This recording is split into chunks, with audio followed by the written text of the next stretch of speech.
I felt like my first job as CEO of Xbox was just to understand the soul of Xbox, to understand the soul of what makes art, to understand the soul of creating, understand the soul of the platform, and kind of what made us great for the first 25 years. I'm guessing Asha likes soul food. You were a surprise pick. It's the 5th of June, 2026. You know what that means? It's E3, folks. Wait, hang on a minute. No, I meant it's Summer Games Fest with Jeff Keighley. I am elated. I'm overjoyed. If you truly love video games like I do, this moment is for all of us. And two of my favorite content creators, Colt Eastwood and Magalicious themselves, are in LA as I speak. I cannot wait to see what those guys get up to. And Mag, if you're watching this, make sure you grab Colt Eastwood's big ass, because I want that filmed for prosperity. But today, folks, before I actually make another video later on, if time permits me, about the games you should be expecting, I want to talk about the Xbox CEO herself, Ms. Asha Sharma.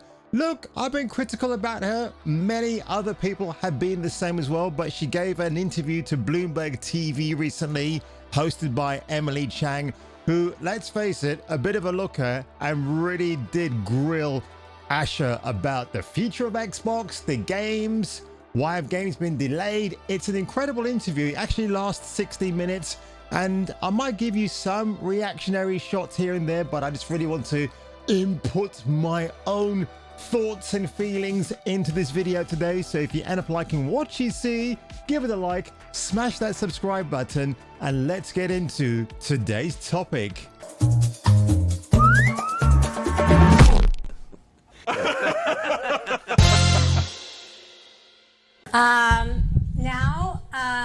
I'm so excited for our next guest. Yes. My 13-year-old son is especially excited about our next guest. I bet he is. Asha Sharma, the CEO of Because Xbox. maybe the Xbox CEO is a pretty hot looker.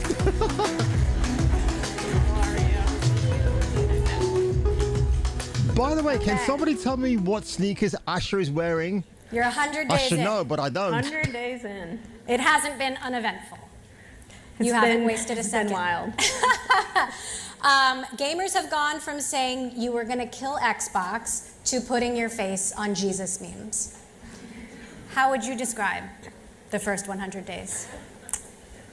You know, there is nothing that can prepare you for, you know, taking on a new role in a new industry, being a first-time CEO, and having hundreds of millions of people having an opinion about you without ever talking to you. Oh, okay, I know. I am absolutely guilty of that. 100%. I own it. I'm guilty. I'm one of those guys that made a rage bait video or two, maybe even 3, about Asha. And look, the only reason why I did that, because look at the optics of who hired her, not the fact she was hired. I've got no problem with a young woman being a CEO of a company, but then again, she's not a gamer. In this interview here, she does say she wasn't playing games when she left Instacart and came over to Xbox/Microsoft back in the day, but now she is learning the ropes of gaming, which I think is commendable, because Strauss Zelnick, the man at Take-Two, likes to work out, but is the commander-in-chief of overseeing Take-Two, but isn't a gamer. So I think that's what separates those two completely. And she's right. If you're taking over a new, what's a legacy piece of IP, right? I mean, it's really funny what she says here as well. I might have to fact check some of these things that she's actually said. But honestly, good luck to her. First 100 days in Xbox.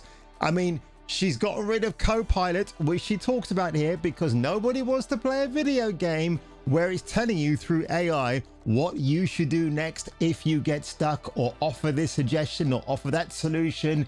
It's not how you play games. She is talking about AI again, but it's not going to be part of what Xbox are doing going forward. I think it's the next 20 years that really matters, because you know what? The 360 versus the PlayStation 3 era. Yeah, PlayStation 3 absolutely won that, but then again, people always say, well, they did in terms of the units they sold over that course of that incredible golden age of a golden decade of gaming, right? But when you kind of break everything down critically, what games were more beloved than the other, on their specific platforms, and I absolutely love that. So Asha Sharma, I do apologize. I know you'll never see this video, that I was very critical of you. Gonna give you a chance, not because you're an Indian chick, but then again, I'm not a chick when I last checked. But anyway, back to the interview, folks. Phil Spencer, your predecessor, 20-year veteran, super passionate fan base. I find it very interesting that Emily doesn't mention Sarah Bond in the same breath as Phil Spencer, because remember when that Dina lady, the other host of Bloomberg, sat in front of Sarah, who just flummoxed and flustered and fumbled her way through the interview? Yeah, the last year or so in video games, largely the industry's been flat. And even in 2023, we saw just some tremendous releases. It was a nothing burger of a showcase where you could have been propping up Xbox this high, but instead you made the company look even worse than what they were.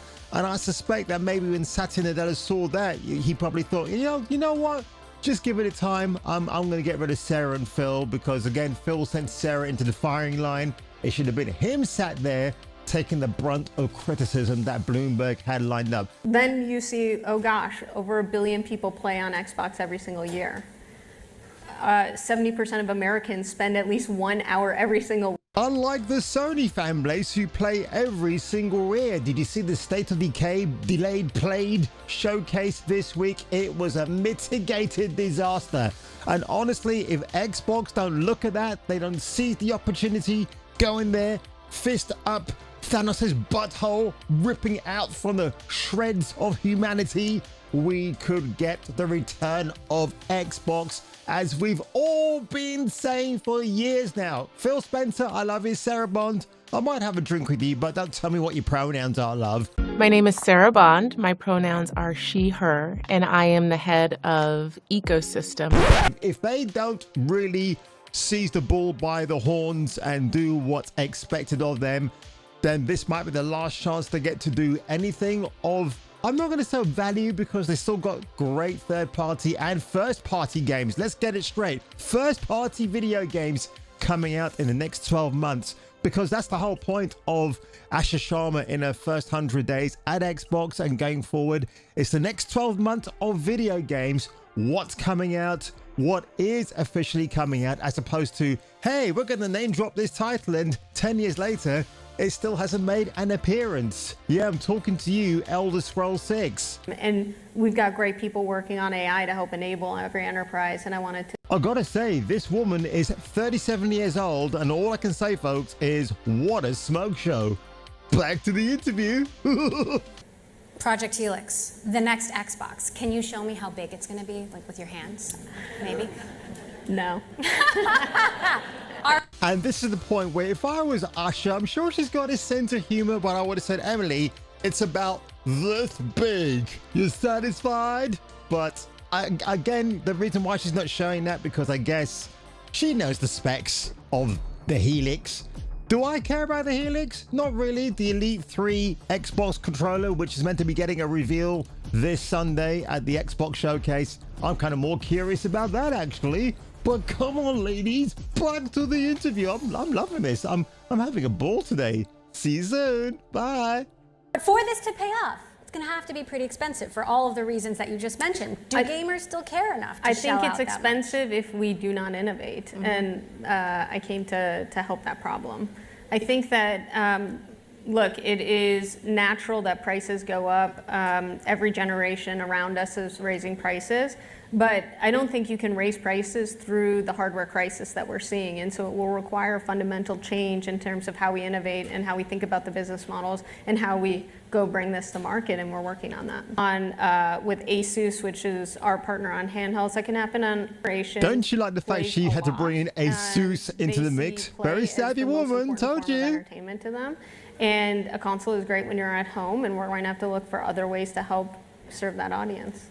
Now, do I believe in AI? Absolutely. I think neural rendering is a great opportunity for us to invest in that. And it helps upscale. It's helping with the footprint on your device so you can get better graphics. There's a lot of things that AI can be really great at. And speaking of neural rendering, folks, I think Miss Sharma here is absolutely correct, because again, if you want to get that enhanced ray tracing, fidelity, graphical delights that have never been seen before, AI is going to be expensive to run the show. That's what they got going. Again, I'm a little bit stuck in the dark as to about how they're going to go forward against the hardware crisis at the moment.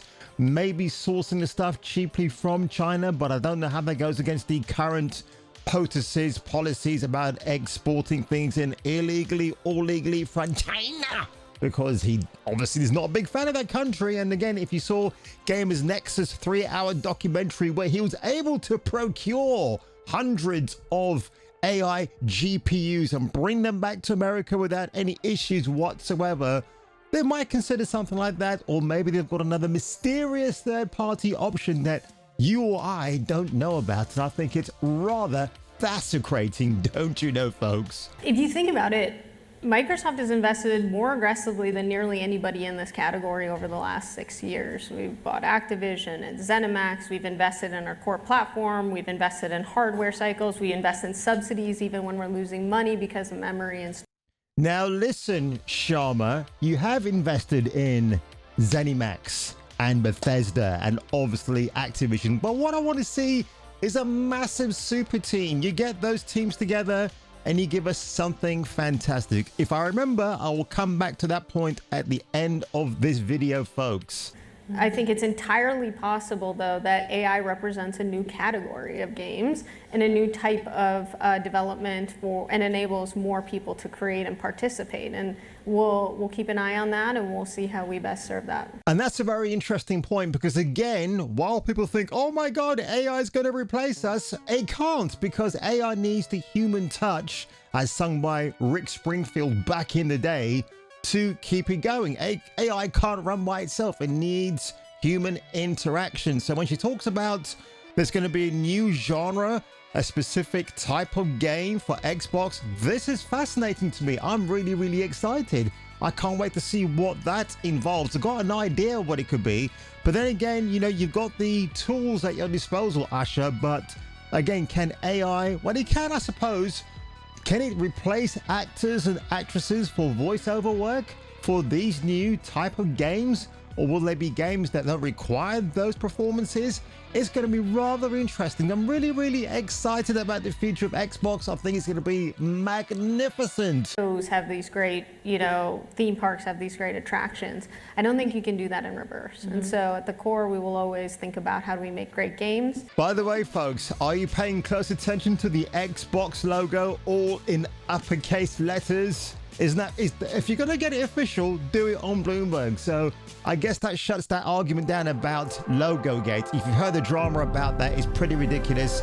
Fans getting into an uproar about, oh my God, why did you change the Xbox logo itself? But I know you have a gamer tag. Do you game now? And like, how much time do you spend fiddling around with it? Fiddling around? I'm not a Emily, gamer, stop but it, I do play you. games now because that is our core way that we reach our audience. And so, again, in my first 100 days, I've been trying to learn and listen and understand what makes this art form amazing. And what's interesting is there's a lot of people who are gamers that you never would have known until you start to pick up a.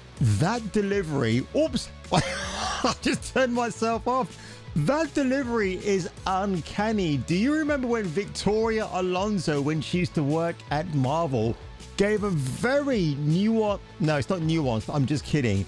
It was a very similar fashion of her delivery when the interviewer in front of her was talking about the X-Men. It's funny that people call it the X-Men. There's a lot of female superheroes in that X-Men What's interesting is there's a lot of people who are gamers that you never would have known until. group, so I think it's outdated.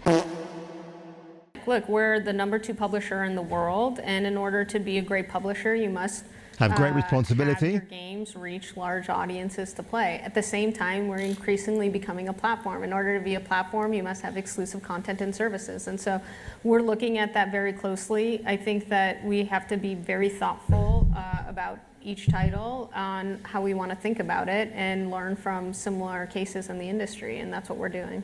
I think the first 100 days are going to be hard to beat in terms of the excitement, but the next 100 days is, look, we've done so much to start to revive Xbox. We've shipped more in the last 100 days than we have in the last year. We've been able to reset Game Pass after an 8-month decline. It's now returned to growth and expanding revenue retention. And most importantly, we're starting to get back to being closer to our players and our community.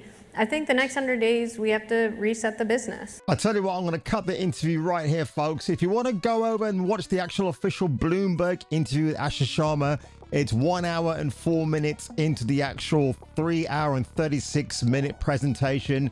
So I'll leave a link for you in this video right here. You can go over and see their Bloomberg folks. We know who else works for them, right? But I'm not going to mention her name at all. But I'm going to say this much. She mentioned in the interview, Ms. Sharma, that Call of Duty is actually more profitable than the MCU. It's a very interesting flex that she pulled there. Now, I checked these facts out. Now, apparently, according to the AI answer I received, it's almost even Stevens, 31 billion over a lifetime. But I would argue Call of Duty has been around longer than Marvel has been as a live action entity in terms of the film universe. Yeah, Marvel's been around since the 1940s, right? But if you talk about what it is now in the current realms of entertainment, I would definitely give the trophy to Call of Duty because I'm a bit biased. I love video games, so of course I'm going to say that. So good for Ms. Sharma for actually calling that out. And the one thing I want to touch on as well, really good interview. Again, when even Emily Chang talked about Fable, and why did you push that back to February? And it's a very awkward moment. But I think Asha handled herself extremely well here. She's confident, she's poised, she's elegant, she's all those qualities. But again, we're not there to give her the eye candy status. I mean, then again, she's very good looking. But I'm gonna say, like, again, she's got these teams like ZeniMax, she's got the Bethesda crew, the id Software tech team, those guys. You got the Coalition. You can make them join forces and come up with some new IPs. That's what I would do, right? But honestly, I don't know why they haven't done that yet. Maybe because they're all working on various projects. But Game Pass, I'm going to say this last thing, folks. Game Pass, I've never been a fan of. Yes, it's a subscription service like Amazon or Netflix. You know, download your games at a monthly subscription rate, right? That makes sense. But the Coalition, who are bringing out Gears of War E-Day this Sunday, they want to back out of Game Pass. I think they should, because they've said it affects the sales of their games. It can impact on it, which I get. But then again, as Magalicious on the Mag Show on YouTube has said as well, the other flip side of that is that if your game on Xbox is also being released on PlayStation and your developer has worked on that game and it's going to get exposure on PlayStation, that means you're going to get a slice of that revenue if the game sells well. But then again, when you look at the exclusive titles like Halo, obviously Campaign Evolved is getting a resurgence this year, and Gears of War E-Day in September, most likely. I think that might be an August release date, to be honest, because September is becoming an overcrowded month at the moment. Onimusha from Capcom is also being released in September. It's going to be a crazy, crazy month, man. It's just nuts. The thing is, Xbox, Gears of War, Halo, those games were born on the Xbox. To see them transferred to the PlayStation, I don't know. It doesn't jive with me. I've always stuck with those as being Xbox titles. They were born there. They've got a massive fan base for those games. And yes, you could spread it across. But then again, if the sales of PlayStation with an Xbox title like Gears of War or Halo or Forza don't exceed expectations, they're just going to go back to being exclusives. But there you go, folks. Surprising video, not berating Asha Sharma. She's correct. A life lesson I've taken away from this is just because somebody new steps into something, and I'm not going to say it applies in every single case. I mean, did we say that about Kathleen Kennedy? Well, not really, because after she started effing up the Star Wars franchise, I think now we're in that realm where we're going to have to treat every odd hire with a lot of scrutiny. But with Asha Sharma, her first 100 days, she's done pretty good. I think she's going to make an appearance at the Xbox Showcase in a pre-recorded message this Sunday. And on that one, folks, I am totally out of breath, but I really did enjoy making this video. Leave your thoughts below, share this video wherever you can, and if I were you and if you were me, I will catch you catching me for the return of the next video. On the game development side, I've gone to a lot of our studios, big and small, and I'm blown away with how they're using AI in the production pipelines, how they're using it for iteration and prototyping. Like and subscribe, or get your nuts Krogan crushed on Kung Fu Hot Dog.